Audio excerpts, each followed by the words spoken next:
My name is Kyle Carter, and marrying Kendra Wallace feels like something from another life, even though it's only been a couple of years. Under that golden canopy, I believed every word she said. Every vow, every whisper, every soft smile. Her hand fit perfectly in mine, her eyes sparkled like they held the stars when she promised me forever. In that moment, I truly believed I was the luckiest man alive. We wanted the same things: a home, a family, a future built together. As the music played and guests cheered, I stepped into what I thought was a dream. But now I see it clearly, it wasn't a dream, it was a performance. And I was just another actor in the story she'd already written. Kendra had a gift for making people believe what she needed them to. I didn't see it then. I was too caught up in the romance, too sure that love alone could carry us through. I was wrong. But that day I was smiling like a fool, thinking I'd just begun the rest of my life. That night we danced beneath the stars, her head on my shoulder. I remember thinking, this is it. Everything is finally falling into place. What I missed were the subtle signs. The way her smile tightened when I mentioned waiting a few years before having kids. The way her laugh rang hollow when I talked about how much time my startup demanded. I didn't notice because I was busy imagining our future, the house we'd buy, the life we'd build, the memories we'd make. But those moments? They were already fading even as I held her close. After the wedding, we moved into a small townhouse on the edge of the city. Nothing fancy, but it was ours. 2 bedrooms, a tiny backyard, and a kitchen that always smelled like fresh coffee. Kendra added her own touches: a framed beach photo, a vase she painted herself, the soft curtains she picked out because they felt like home. I loved coming back to that house, even on days when I was dead tired from chasing investors or debugging code for my app. The startup was my second dream, the thing I poured myself into when I wasn't with her. I believed it was our way forward. More money, more time, maybe even that bigger house she always talked about. She told me she understood, that she was proud of me, that we were building something together. And I believed her. I wanted to believe her. Some nights we'd sit on the couch and talk about the future. Kendra would bring up having kids, say she wanted a boy with my eyes or a girl with her smile. I'd laugh and say, someday, yeah, but let's get the business off the ground first. She'd nod, but there was always something in her eyes, like she was waiting for something I wasn't giving her. I didn't push it. I thought we had time. I thought we were in sync. But those conversations slowly faded. She stopped mentioning baby names. Stopped pointing out cribs and store windows. I didn't even notice it at first. I was wrapped up in work, caught in the rush of meetings and deadlines. My startup was finally gaining traction, and I was riding that wave, convinced I was doing it all for us. Most nights I came home late. Sometimes she'd already be asleep. Other times she'd be scrolling on her phone, barely lifting her eyes when I walked through the door. I told myself it was normal, that every couple goes through quiet phases. I didn't see the distance growing. Didn't hear the silence replacing her laughter. I just kept working, chasing the next goal, believing she'd still be there when I finally paused to catch my breath. Then one night I found her in the kitchen, arms crossed, staring blankly out the window. I asked what was wrong. She just shook her head and said, nothing, Kyle. Just tired. I should have pressed her. Should have pulled her close and really asked. But I didn't. I kissed her cheek, grabbed a beer, and went to check my emails. And that's how it went for months. Me missing the signs. Her quietly pulling away. Both of us pretending everything was fine. Sometimes I'd catch her watching me, her eyes distant, like she was trying to remember the man she married. I never asked what she saw. I wasn't paying enough attention to find out. I kept believing we'd find our way back. That love could fix what was slowly breaking between us. I held on to the memory of those early days, the nights we'd stay up talking about everything and nothing, when her smile made me feel like I was enough. But the truth? I was losing her. And I didn't even realize it. I didn't see her rewriting our story, casting me as the fool while she planned her next move. I didn't realize those vows we exchanged beneath that golden canopy were already unraveling. The life I thought we were building together? It was just a stage. A carefully crafted performance. I stood in that townhouse, surrounded by things we picked out as a couple, and I truly believed it was our home. I believed she was mine. Maybe that's where I went wrong, not in loving her, but in believing she loved me the same way. I didn't notice the cracks in her act. Didn't hear the truth hidden in her silence. I just kept living in the dream she built for me, never suspecting it was about to collapse. I stood there day after day, thinking we were forever while she was already halfway out the door. I can still see that night as clearly as if it happened an hour ago. It's etched into my memory, the moment everything started to change. I came home late like usual. My eyes ached from hours of staring at spreadsheets, and my shoulders were tight from carrying the weight of my startup's latest pitch. The house was quiet. Too quiet. Kendra was sitting at the kitchen table, her hands wrapped around a small white box tied with a blue ribbon. She didn't even look up when I walked in, just slid the box across the table toward me and said, "Open it." Her voice was soft, but there was something beneath it, a challenge maybe, or a test. I dropped my bag, confused, and sat down. I untied the ribbon and opened the lid. Inside was a pacifier. Small. Plastic. And beside it, a pregnancy test with 2 unmistakable pink lines. I stared at it, my mind suddenly blank. Like someone hit pause. "You're serious?" I asked, finally looking up at her. She nodded, smiling, but it wavered, like she was bracing for my reaction. Hoping I'd meet her in the moment. Match her joy. But all I felt was this knot in my chest, pulling tighter with every second. I wasn't ready. Not for this. Not now. The future I had in my head, our slow climb together, the startup, the freedom we hadn't even tasted yet, it all blurred. I opened my mouth, trying to find something, anything that would sound right. What came out was, "Kendra, I don't know if I can do this yet." And just like that, her smile disappeared. Her eyes filled with tears, and she walked away without a word. That night I slept on the couch. The pacifier sat on the coffee table, staring at me like some quiet accusation. I didn't know how to fix it. Didn't know how to be the man she needed. I only knew I was drowning in my own thoughts, and I had no idea how to pull myself out. The days after that weren't better. They were worse. We didn't sit down and talk. Didn't try to untangle the mess together like we once promised we would.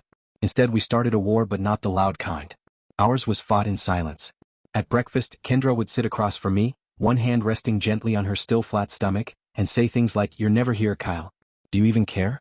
I'd mutter something about work, about needing to keep the business afloat, but even I didn't believe myself anymore. I wasn't lying. The startup was consuming me body and soul. But I wasn't telling her the full truth either. I was scared. Scared of being a father. Scared of failing her. Scared of watching everything I'd worked for slip away. But I didn't know how to say any of that.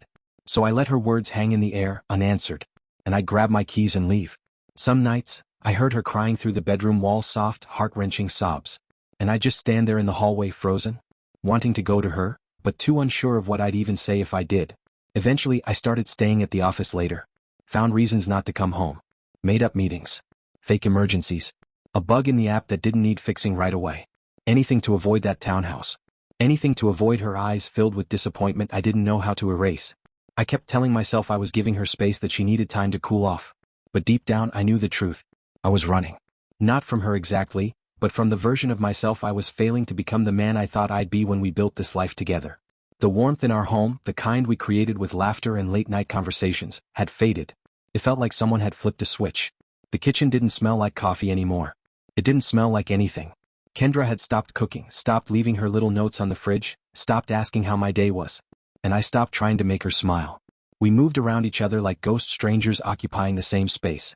Sometimes I'd catch her on her phone, typing quickly, eyes focused, face unreadable. I'd wonder who she was texting. But I never asked. Maybe I didn't want to know. Or maybe I was afraid to find out. I kept clinging to the belief that things would get better. That once the business was stable, once I figured out how to be okay with becoming a dad, we'd find our way back to each other. But the truth? Every day the gap between us widened. Her tears became background noise, something I started tuning out, like the hum of the fridge or the creak in the stairs. And I hated myself for it. But I didn't stop. I told myself I was moving forward. But really, I was standing still, watching everything we'd built slip through my fingers. Then came the night that broke me. I walked through the door and found her sitting on the couch. A suitcase sat beside her. My heart dropped. "What's this?" I asked, my voice sharper than I meant. She didn't look at me. "I need space, Kyle," she said quietly. "I can't do this alone." I wanted to fight for us, to tell her I was trying. But the words wouldn't come. And then I saw it sitting on the table. The pacifier. The same one from the box. And it hit me like a punch to the chest. She was carrying our child. And I'd made her feel like she was carrying the weight of it alone. I opened my mouth, desperate to say something, anything, but she just shook her head and walked to the bedroom, closing the door behind her. I stood there, staring at that suitcase, knowing I had messed up, but having no idea how to fix it. I didn't sleep that night. Just lay there on the couch, staring at the ceiling, replaying every moment since the day she gave me that box. Every missed opportunity to step up. I thought about the baby. About what it might be like to hold them, to hear them laugh, to be someone's dad. I wanted to want that life. But all I could feel was the weight of everything pressing down on me, her, the baby, the business, the fear of failing at all of it. I didn't know how to be enough. Not for her. Not for the child. Not even for myself. I didn't know how to stop the freefall we were in. So I did what I'd been doing for weeks. I shut down. Locked it all away. Told myself that tomorrow would be different. But it wasn't. Tomorrow came. And nothing changed. It was just another day of silence. Another day of her looking at me like I was someone she didn't recognize. Another day of me proving she was right. The day I left still sits in my chest like a stone I can't shake. It wasn't dramatic. No screaming, no slammed doors. Just a quiet decision that echoed louder than any argument we'd ever had. I came home that night to our townhouse. The air felt thick. The kind of silence you don't break, you just learn to live with. Kendra was in the kitchen, her back to me, stirring something on the stove. Same as always. Her hand rested gently on her stomach, where her baby was growing. I stood in the doorway watching her move. I wanted to say something, anything, to close the distance that had turned into a canyon. But nothing came. All I felt was exhaustion. Not just from the long hours at work, but from carrying everything, her disappointment, my guilt, a future I couldn't picture anymore. I hadn't planned to leave that night. But standing there, I knew I couldn't stay either. Not like that. Not in a home that had turned into a monument to everything I was failing to be. So I made a choice. One I still don't know if I'd call brave or cowardly. I walked upstairs, grabbed a duffel bag and started packing. Socks, shirts, a couple pairs of jeans. Half my stuff, nothing more. I didn't touch the photos on the dresser. Didn't take the watch she gave me for our first anniversary. I left those behind like they could somehow hold my place. Until I figured out what the hell I was doing. Downstairs, she didn't look up from the stove. Didn't ask what I was doing. Maybe she already knew. Maybe she didn't care. I stopped at the counter and scribbled a note on a torn piece of paper. Handle things however you want. I see it now. How cold that sounded. How vague. How it must have felt like I was just washing my hands of everything. Of her, of us, of the baby. But in my mind it wasn't like that. I wasn't abandoning her. I thought I was giving her freedom. Letting her decide what came next. Without me holding her back. I was confused, not heartless. But I didn't know how to say that. I didn't know how to admit. I wasn't ready to be a dad. That I was terrified. Of the future. Of being stuck in a life that didn't feel like mine. So I left the note. Picked up my bag. And walked out. The door clicked softly behind me. I stood on the porch for a moment, half hoping she'd call me back. She didn't. I got in my car and drove to a cheap motel across town. The kind with flickering neon signs and scratchy sheets that smelled like bleach. Lying on that lumpy mattress, staring at a cracked ceiling, I told myself I'd done the right thing. That Kendra deserved better than a man who couldn't step up. That I needed space. Room to figure out who I was. Without her voice reminding me of everything I wasn't. But the truth? I wasn't thinking clearly. I was running. Not from her. But from the wreckage I'd created. From the man I was supposed to be. The days that followed blurred together. I buried myself in work. Stayed at the office until midnight. Sometimes slept on a cot in the break room. Anything to avoid facing the silence I'd left behind. When I couldn't bear to face the motel anymore, Kendra started calling.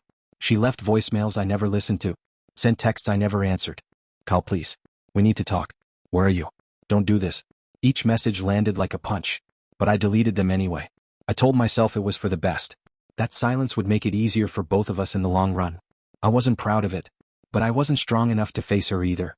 I kept waiting for the guilt to fade. For the weight to lift. It never did. It just settled deeper. Sinking into my bones like something permanent.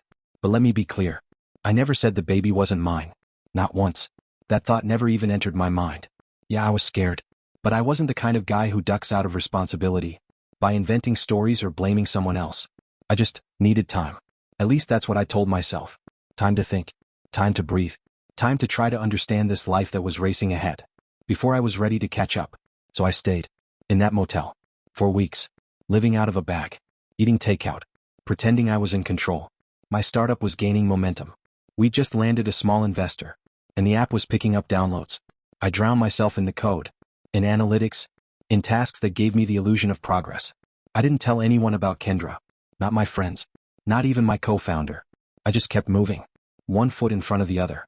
Like if I stopped, I'd have to actually face what I'd done. Then one day Jake called. An old friend from college who still lived in town. He sounded off. Hesitant. Like he didn't want to be the one to say it. Hey man, you good? I saw Kendra at a bar last night. She was with someone. My stomach dropped but I laughed it off. Told him it was probably just a friend. Jake didn't press but his voice lingered in my head. That awkward pause. That unspoken pity. I didn't ask for more details. Didn't want to know. But something shifted. A seed planted. One that kept growing. Had she moved on already? It didn't seem possible. Not the Kendra I knew. Not the woman who cried when I left. Who begged me to come back. But then again. The calls had stopped. The texts had dried up. She wasn't fighting anymore. That night I lay awake again. Eyes tracing the motel ceiling like it held answers. Had I pushed her too far? Had I finally broken something we couldn't fix? I didn't know who she was seeing, what she was planning, or how she was feeling. All I knew was that I'd left her to deal with everything alone. And now, something had changed. Something I couldn't see yet. I kept telling myself it didn't matter. I made my choice. She'd made hers. But deep down, I wasn't so sure anymore. Deep down, I knew I wasn't ready for whatever was coming next. Then one day, The court papers arrived. By then I'd moved into a small apartment. Better than the motel. But still bare, just a couch, a bed, and a TV I never turned on. Work was keeping me busy. The app was growing. Investors were calling. But none of that prepared me for the envelope a man in a cheap suit handed me. I tore the envelope open right there in the hallway. The first thing I saw was her name, Kendra Nelson. Not Kendra Wallace. Not my wife anymore. Nelson. The name hit like a slap. She'd remarried already. My eyes scanned the document, trying to take it all in. A court summons. Claims for child support, housing costs, medical bills, and something called emotional damages. The child, she still said it was mine, and now she was coming after my money. I read it again, slower this time, trying to make sense of it. It had been 3 months since I walked out, 3 months of silence after her text stopped. And now this. I leaned against the wall, head spinning, not because of the money, she could have it if she needed it, but because of the name next to hers. Julian Nelson, her new husband. I knew that name, though I wish I didn't. She'd mentioned him once, maybe twice, back when we were still together. Just a coworker, she said when I asked why she was texting him late at night.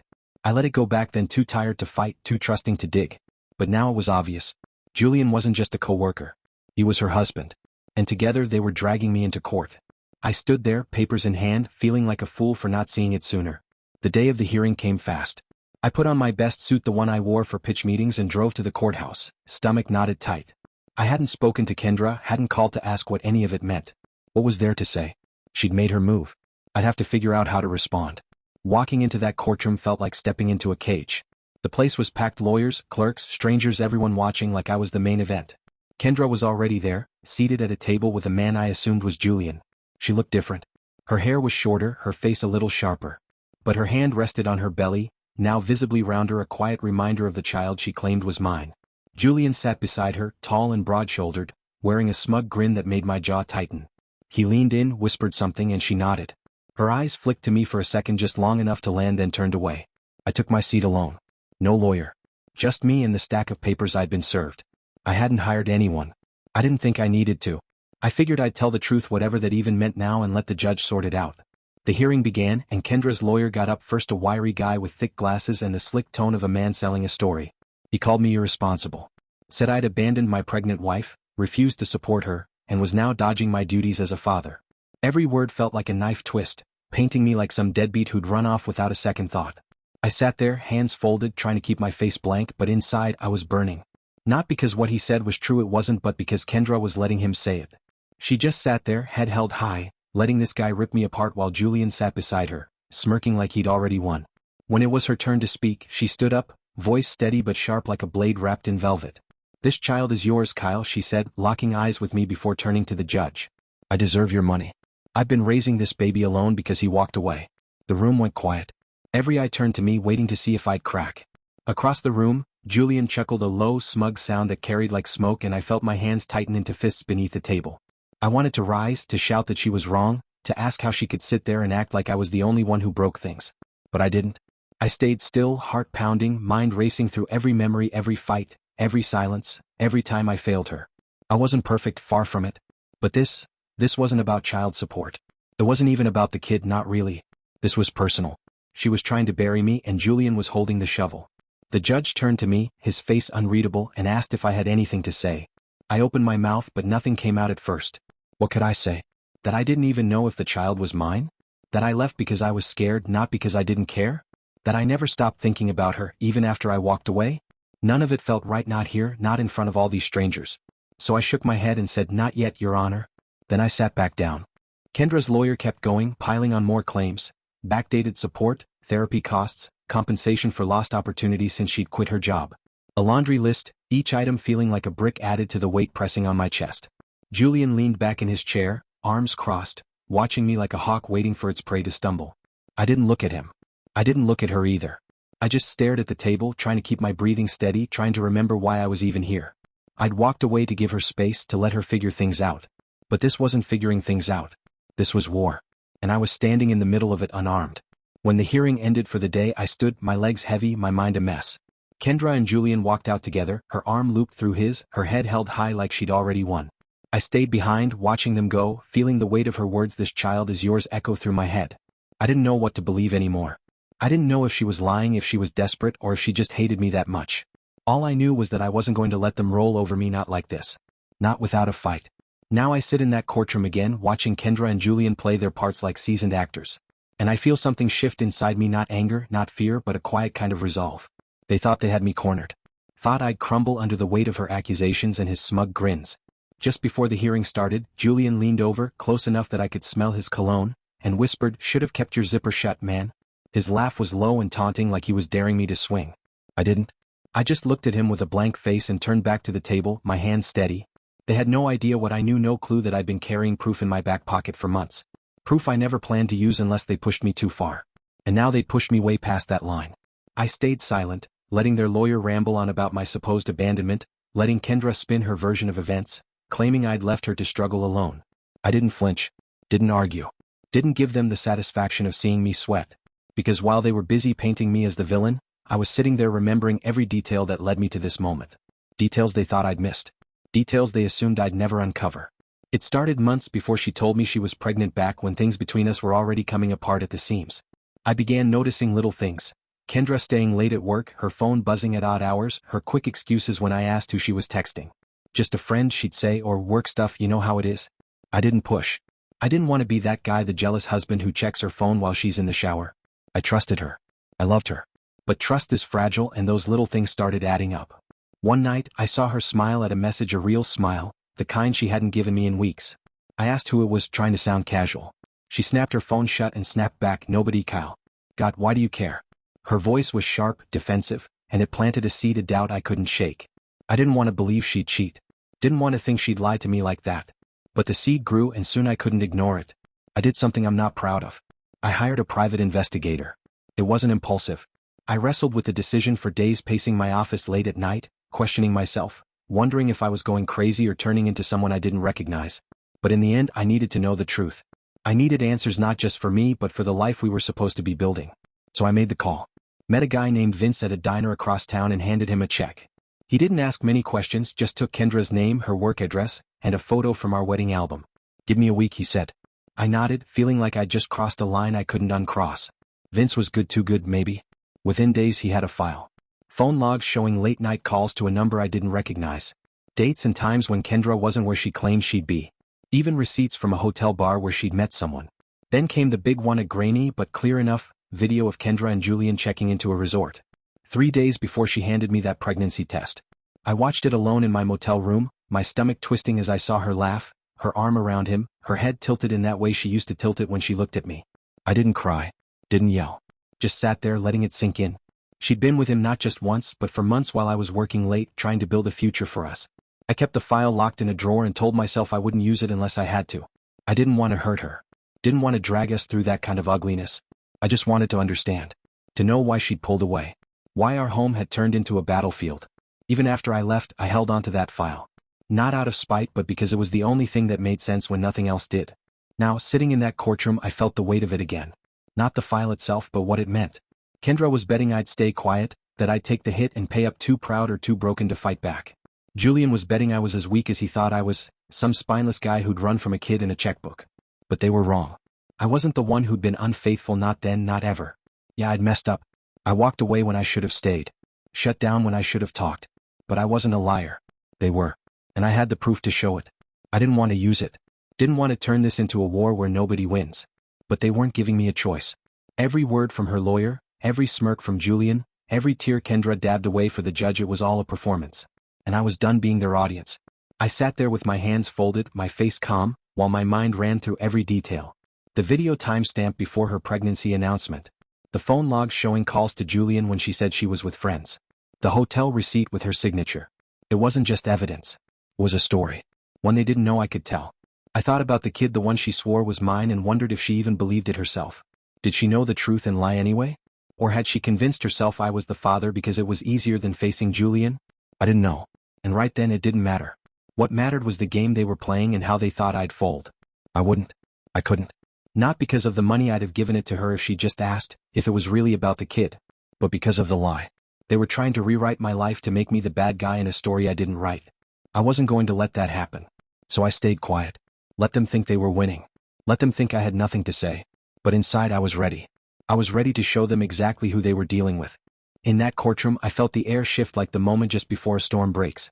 The judge's eyes were on me, steady and unreadable, as Kendra's lawyer finished his speech, piling on accusations like I was some deadbeat who'd never cared. Kendra sat there, her face a mask of hurt, dabbing her eyes with a tissue while Julian leaned back in his chair, his smirk sharp enough to cut glass. They thought they had me. Thought I'd sit there, take the hit, and let their version of the story stick. But I was done playing their game.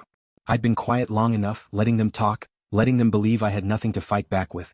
Now it was my turn. And I wasn't going to shout or beg. I was going to let the truth do the talking. The judge cleared his throat and looked at me. Mr. Roach, do you have anything to say in response to these claims?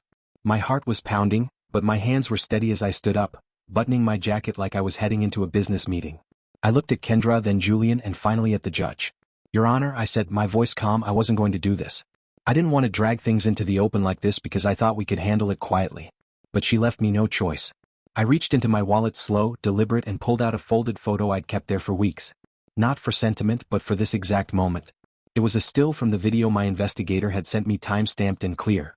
Kendra and Julian at a beach resort, her arms wrapped around him, both of them smiling like they didn't have a care in the world. The date on the photo was a full week before the pregnancy date she'd given the court before she handed me that pacifier and told me I was going to be a dad. I held it up, letting the judge see it, letting the silence stretch. This is my ex-wife and her new husband, I said. Taken 3 days before she told me she was pregnant. I'd like to submit this along with other evidence to show that her claims about me, about this child, aren't as clear as she's making them out to be. The courtroom went still, like everyone was holding their breath. Kendra's face drained of color, her eyes wide and locked on the photo like it was a ghost she couldn't escape. Julian shifted in his seat, his smirk gone, replaced by a hard line that said he hadn't seen this coming. Her lawyer began to stand, stammering about relevance, but the judge raised a hand and silenced him. Let's see it, the judge said, his voice flat but firm. I handed the photo to the bailiff, who passed it to the judge. I stayed standing, my hands clasped in front of me, watching as the judge studied it, his brow furrowing. I didn't need to say much. The picture said enough. But I wasn't done yet, not by a long shot. I had come prepared for every twist, every denial. So I reached into my briefcase and pulled out a folder, thin, but heavy with the weight of what it held. Your Honor, I said, my voice calm, I also have phone logs showing calls between my ex-wife and Mr. Nelson going back months before I left, during the time she told me she was working late or out with friends. There's a hotel receipt from the same resort, signed by her, and a report from a private investigator I hired when I started noticing things weren't right. I paused, then added, I didn't want to believe it. I didn't want to bring it here. But I can't let her claim this child is mine when the timeline doesn't add up. My chest felt tight, but my voice stayed steady as I handed the folder over. I didn't look at Kendra, I couldn't. I didn't want to see her tears, real or fake, or the way she'd try to spin this into something else. I kept my eyes on the judge, waiting, knowing I'd done what I had to do. The judge took the folder and flipped through it slowly, his face unreadable. The room was silent except for the rustle of papers and a low mutter from Julian, something like, "This is ridiculous." Kendra's lawyer jumped to his feet, louder now, accusing me of trying to distract the court, saying the evidence wasn't verified, that I was slandering his client. I didn't respond. I didn't raise my voice. I just stood there calm while he flailed. The judge didn't even glance at him. He kept reading, his fingers pausing on the phone logs, then moving to the receipt. Finally he closed the folder and looked at Kendra. "Ms. Nelson," he said, his tone sharp, not angry, but with the unmistakable weight of someone catching a lie. Kendra opened her mouth, then closed it again. Her hands twisted the tissue in her lap. She looked to Julian like he might save her, but he was staring at the table, his jaw tight. Her lawyer tried to speak again, asking for time to review the evidence, but the judge cut him off. "We'll take a recess," he said firmly. "I want everyone back here in an hour. Mr. Carter, I'll hold on to these for now." I nodded and sat down as the bailiff called for a break. People started moving, whispering among themselves, but I stayed put, eyes on the table, feeling the weight of what I'd just done. I hadn't wanted to use that photo, that folder, any of it. I'd hoped I could walk away without turning this into a war. But Kendra had stood there, looked me in the eye, and lied to a room full of people. She said that child was mine, said I owed her for a life I didn't choose. And Julian, with his smirks and his whispers, had pushed me just far enough to make me push back. As the courtroom cleared, I heard Kendra's voice low and shaky as she spoke to her lawyer, but I didn't catch the words. I didn't need to. The photo was out. The folder was with the judge. Whatever happened next wasn't up to her anymore. I leaned back in my chair, hands still steady, mind clear for the first time in months. I had played my card not out of spite, but because it was the only way to stop their game. Now all I could do was wait and see what the judge would say when we came back. When I walked back into that courtroom after the recess, the air felt heavier, like everyone knew something had broken and couldn't be put back together. The judge was already at the bench, his glasses low on his nose, the folder I had given him open in front of him. Kendra sat at her table, her shoulders stiff, her eyes locked on her hands like she could avoid the mess she'd made by refusing to look at it. Julian sat beside her, his face red, fingers tapping the table like he was itching to bolt. I took my seat alone, no lawyer, just me and the truth I'd laid bare with that photo and those documents. I didn't feel like I'd won anything. There was no victory here, only a raw, hollow ache where my life with Kendra used to be. But I wasn't here to feel good. I was here to end the lies, to stop her and Julian from rewriting my story into something I didn't recognize. The judge didn't waste time. He looked directly at Kendra, his voice firm but calm. "Ms. Nelson, care to explain this?" he asked, holding up the photo, the one of her and Julian at the resort, time-stamped a week before she claimed she got pregnant. Her lawyer started to rise, but she stopped him with a hand on his arm. Then she looked up at the judge, her face pale, lips trembling like she was searching for words that wouldn't come. I don't know what to say, Your Honor," she finally said, her voice barely a whisper. "That was a work trip. It doesn't mean what he's saying it does." Her words sounded thin, like even she didn't believe them. I didn't react, didn't shake my head or scoff, just sat there and let her talk, let her dig her own hole. The judge raised an eyebrow, flipping through the folder again. "A work trip," he repeated, his tone flat, like he was giving her one last chance to rethink it. "Then perhaps you can explain the phone logs showing calls to Mr. Nelson at all hours? Or the hotel receipt with your signature, time-stamped before the pregnancy date you provided?" Her lawyer jumped in then, louder this time, arguing that they needed more time to verify the evidence, that I could have faked it, that it wasn't admissible without proper chain of custody. But the judge wasn't having it. He leaned forward, eyes locked on Kendra, not her lawyer. "Ms. Nelson, I'm asking you directly. Is there anything you'd like to clarify about these documents before we proceed?" She looked at Julian, then at me. Her eyes were glassy with tears that didn't fall. For a second I thought she might finally tell the truth, whatever that was. But she just shook her head, her voice small. "No, Your Honor. I don't know what else to say." Julian muttered something under his breath, too low to catch, but it made her flinch. The judge closed the folder and turned to me. "Mr. Carter, anything further?" I stood up, my hands clasped in front of me, my voice steady even though my chest felt tight. "Your Honor, I didn't want to bring this here. I didn't want to make this public. But Ms. Nelson is claiming I'm the father of her child, and the timeline doesn't add up. I'm not saying I'm perfect, I made mistakes. I left when things got hard. But I'm not the one lying here. I'd like the court to order a DNA test to settle this once and for all." The judge nodded, like he'd been expecting my request. Kendra's lawyer started to object, claiming the test wasn't necessary and would only delay the proceedings, but the judge silenced him with a raised hand. "Counselor, sit down. When you filed this case, did you not think for once that the respondent will ask for a DNA test? This is a child support case. DNA test is totally reasonable. If the baby is Mr. Carter's, he will pay. If not, this court cannot make him pay." Then he turned to Kendra, his voice sharper now. "Mrs. Nelson, you've made serious allegations in this court. If they're true, the test will confirm it. If they're not, there will be consequences for misleading this court." Kendra didn't move or speak, she just stared down at her hands, her tissue crumpled into a tight ball. Julian leaned away from her, his chair creaking as if he were trying to physically distance himself from the wreckage. The judge scribbled something down, then looked up. "We'll order a DNA test immediately. This court will reconvene in 2 weeks with the results. In the meantime, I'm holding Ms. Nelson's financial claims in abeyance. Mr. Carter, you are to cooperate fully with the testing process. Understood?" I nodded. "Yes, Your Honor." He banged his gavel, and just like that, the hearing was over. The courtroom erupted into motion, chairs scraping, voices murmuring, but I stayed seated, watching Kendra and Julian. She didn't look at me or get up right away. Her shoulders were shaking like she was holding back a sob. Julian stood, grabbed his jacket, and whispered something to her lawyer, his face twisted with a blend of anger and embarrassment, before storming out. I didn't care what he thought. I didn't care about his glares or his muttered words. I cared about the truth. And now it was coming whether they liked it or not. As I gathered my things, I felt the weight of that photo in my wallet. It felt lighter now, like I'd finally let go of something I'd been carrying too long. I had laid it all out, the video, the logs, the receipt, and I didn't feel triumphant. I didn't feel like I'd won some great battle. I just felt tired, like I'd been running for months and could finally stop. On my way out, I passed close to Kendra's table. I heard her lawyer muttering something about damage control.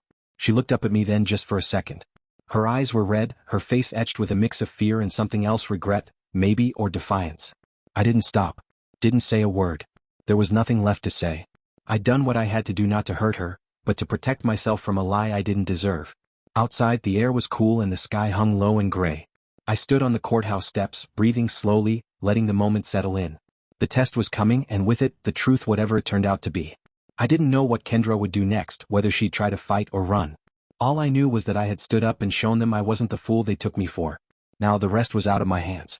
I walked to my car, my steps steady, my mind clear. 2 weeks, that was all it would take for everything to be over, one way or another.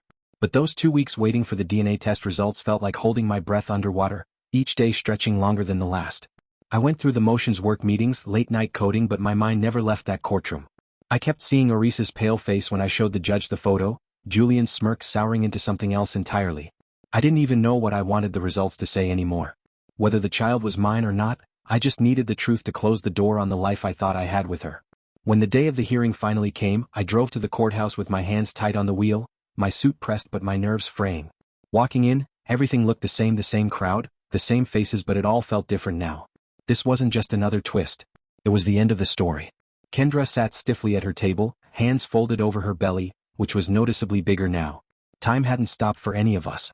Julian sat beside her, but he didn't look my way. No cocky grin this time, just eyes fixed on the floor, his jaw tight like he already knew what was coming. I took my seat alone, no lawyer, just me and the weight of what I was about to hear. The judge didn't waste time. He entered the room, robes swishing, and sat down with a sealed envelope in his hands. My stomach twisted, but I kept my expression steady, hands folded neatly on the table. He opened the envelope and read the single sheet of paper inside, his face giving nothing away. The silence was thick. I could hear Kendra's lawyer shuffling papers, Julian's foot tapping under the table. Then the judge looked up, his gaze shifting from me to Kendra and back again. "The results of the DNA test are conclusive," he said, his voice cutting clean through the tension. "Mr. Carter, you are not the biological father of the child." The words hit me like a punch, not one that knocks you out, but one that wakes you up. I didn't flinch, didn't blink. I just sat there letting it sink in. I'd suspected it, prepared for it, even gambled on it when I showed the judge that photo and the logs. But hearing it out loud was something else. It was final. The child wasn't mine. Kendra hadn't just lied to me, she'd lied to the court, to everyone. And now it was out in the open. I didn't look at her. I didn't need to. I could feel the room shift, could hear the quiet gasp from behind me, the rustle of people leaning forward. But the judge wasn't done. He set the paper down and turned to Kendra, his tone sharper now, laced with restrained anger. "Ms. Nelson, you've made claims in this court that have been proven false. You attempted to mislead this court, misrepresent facts, and commit paternity fraud. That is not a small matter." Kendra didn't say a word. Didn't move. I glanced at her, just briefly, and saw her staring at the table, face pale, hands clutched together like she was trying to hold herself together. Julian shifted beside her, his head dropping into his hands, like he thought he could disappear into them, hide from what was happening. Her lawyer started to rise, saying something about mitigating circumstances, about Kendra's emotional state, but the judge raised a hand to silence him. "I'm not interested in excuses," he said sharply. "This court relies on truth, and you've wasted its time and resources. I'll be considering sanctions, including fines and a public record of this fraud. Your financial claims against Mr. Carter are dismissed, effective immediately." He picked up his pen and began writing, the scratch of it loud in the quiet room. "This matter is concluded for now," he added, "but Ms. Nelson, I strongly suggest you consult with your counsel about the legal consequences you're facing." Then he banged his gavel, and just like that it was over. The room erupted into murmurs, people rising from their seats, chairs scraping against the floor. But I stayed where I was, hands still folded, eyes fixed on the table. I didn't feel relief, and it didn't feel like a win. It felt hollow, like I'd been carrying something heavy for so long I no longer knew how to stand without it. Kendra's lawyer leaned in, whispering to her, voice urgent, but she didn't move or look up. Julian stood, grabbed his coat, and left without a word to her, his steps fast, like he couldn't get away quick enough. I watched him go, his shoulders hunched, and briefly wondered what he'd say to her later. Would he still stand by her now that everything had collapsed? I didn't care, not really. Just noted it, like watching a movie that no longer mattered. The judge left the bench and the bailiff began clearing people out. I gathered my things, my notepad, my pen, the empty wallet where that photo used to sit, and stood up. My legs were steady, even though my mind was still spinning. I had gotten what I came for, the truth. Clear, undeniable, written on a piece of paper that said I wasn't tied to her anymore. Not by a child. Not by a lie. But it didn't feel like freedom. Not yet. It felt like the end of something I hadn't wanted to lose, even if it had never really existed. As I made my way toward the door, I heard Kendra's voice behind me, soft and shaky, murmuring something to her lawyer. Maybe it was an apology. Maybe it was another excuse. I didn't stop. Didn't turn around. I'd seen enough. Heard enough. The test had done its job. So had I. Stepping into the hallway, the cool courthouse air hit me sharp and clean, like it was waking me up. I didn't know what Kendra would do next. Fight the sanctions? Try to explain herself? Disappear with Julian? I didn't know, and for the first time in months I didn't need to. The truth was out, and it wasn't mine to carry anymore. I walked down the steps, my shoes echoing against the stone, and headed toward my car. The sky above was clear, the sun low on the horizon, and I let myself breathe slow and deep like I was remembering how. It wasn't over, not completely. But it was close. And for now that was enough. Stepping out of that courthouse felt like walking out of a fog I'd been lost in for months. The air was crisp, the kind that stings your lungs just enough to remind you you're alive. I stood on the steps, hands in my pockets, watching cars roll by and people moving through their lives like nothing had changed. For them, nothing had. For me, everything had. The judge's words still echoed in my mind. Kendra's claims dismissed, sanctions coming, the DNA test proving I wasn't the father. I'd gotten what I came for, the truth, laid bare for everyone to see, but it didn't feel like a win. Not the way I thought it would. It felt like closing a book I'd never wanted to finish, one I'd hoped would end differently. As I started down the steps, I heard her voice behind me, soft and unsteady. "I'll wait." Kendra stood by the courthouse doors, her coat pulled tight around her, her face pale beneath the gray sky. I stopped, not because I wanted to talk, but because something in her voice sounded broken, like she was holding herself together by a thread. I turned, keeping my distance, and looked at her, really looked at her for the first time in months. Her eyes were red, her hands twisting the strap of her purse, and for a second, I saw the woman I'd married, not the one who had dragged me through this mess. "I just wanted security," she said, voice barely above a whisper. I didn't think it would go this far. Her words hung in the air, fragile, like she thought they might fix something. I didn't move. "No," I said, my voice calm but firm. "You thought I wouldn't fight back." Her face crumpled, tears spilling over, but I didn't step closer, didn't offer comfort. I'd spent too long carrying her pain, letting it twist me into someone I didn't recognize. She opened her mouth, maybe to explain, maybe to apologize, but I shook my head. "Kendra, it's done. You made your choices. I made mine." I turned and walked away, my steps steady, her quiet sobs fading behind me. I didn't look back. Halfway to my car, I spotted Julian in the parking lot, pacing by a black SUV, phone pressed to his ear. He was yelling, his free hand waving, saying something about needing space and not signing up for this. He didn't see me and I didn't stop. I just kept walking, letting his voice blend into the city noise. Whatever was happening between them wasn't my problem anymore. I got in my car, started the engine, and drove, no destination in mind, just needing to move. The city blurred past shops, lights, people, and I let my mind settle, let the weight of the day sink in. I'd fought for myself, not out of hate, but because I had to. I'd shown them I wasn't the fool they thought I was. And now I was free, not just from Kendra's lies, but from the version of me who'd let them happen. A week later, I got a letter from the court. The judge had followed through. Kendra faced fines, a public record of paternity fraud, and all her claims against me were officially thrown out. I read the letter once, then set it aside. It didn't change anything. It didn't erase the months of doubt or the nights I'd spent wondering where I'd gone wrong, but it was closure, and for now that was enough. I didn't call anyone. Didn't post about it online. Didn't tell my friends the details. I just went back to work, back to building my startup, back to the life I'd been putting on hold. That same week, I did something I hadn't planned.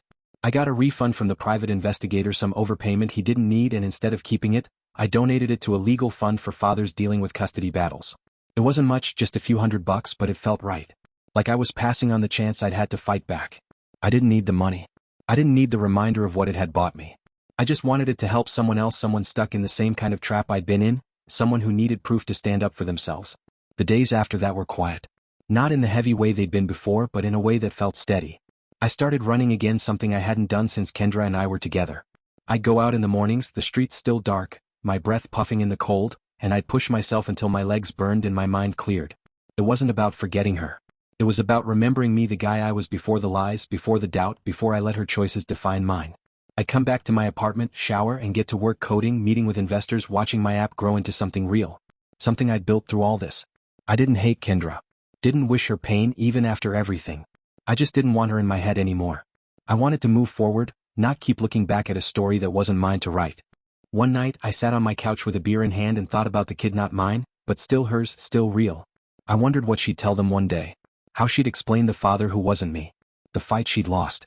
I hoped she'd do better for them than she'd done for me. Hoped she'd find a way to be honest, even if it was hard. But that wasn't my story anymore.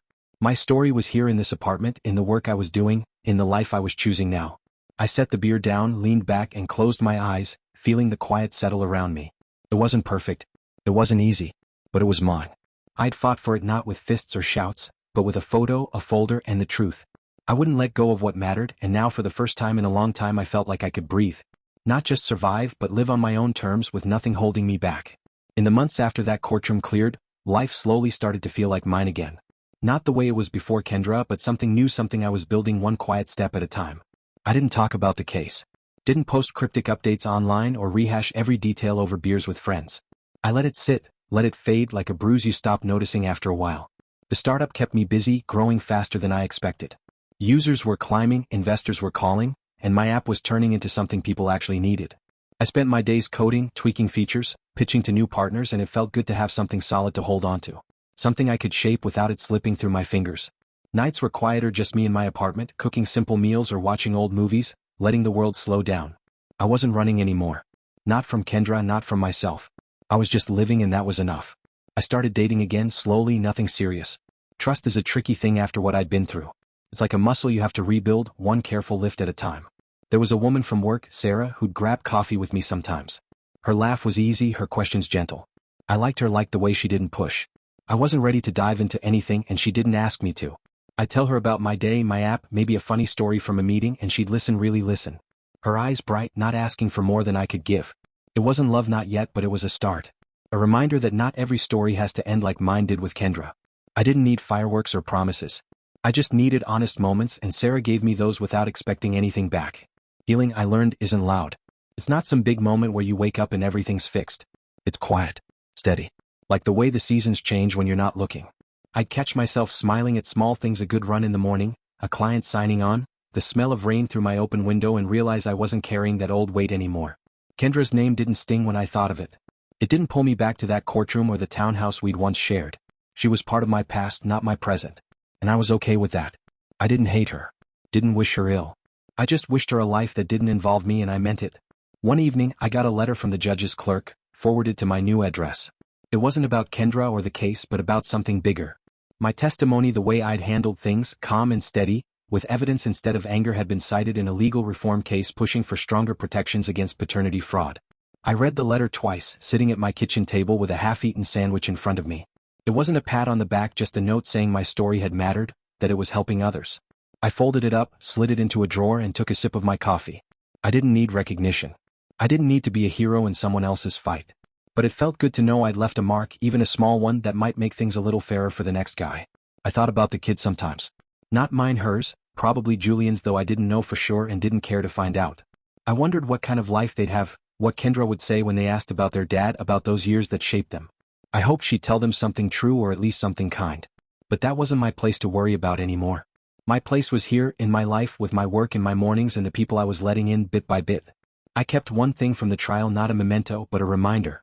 A line I'd scribbled in a notebook during those long nights waiting for the DNA results. I never said it in court, never needed to, but it summed up everything I'd learned. Truth doesn't need to shout. It waits, and when it finally speaks, it ends the noise. I'd written it late one night, half asleep, trying to make sense of why I wasn't yelling, why I wasn't tearing into Kendra or Julian the way they'd torn into me. It stuck with me, that idea that you don't have to be loud to be right. That patience and proof can do more than anger ever could. I looked at it sometimes when I was cleaning out my desk or flipping through old notes, and it grounded me. Reminded me that I did what I had to, not for revenge but for me. Life moved on the way it always does.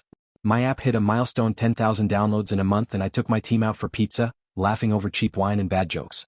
Sarah was there, sitting across from me, her smile warm. And I caught myself thinking maybe I could let her in a little more. Maybe I could try again without expecting it to crash. I didn't rush it. Didn't need to. I had time. And for the first time in a long time, I wasn't afraid of it. I'd go for runs now, longer ones, through parks and quiet streets, the city waking up around me. I'd pass families, parents with strollers, kids chasing dogs, and I'd feel a pain. Not for what I'd lost, but for what I might want someday.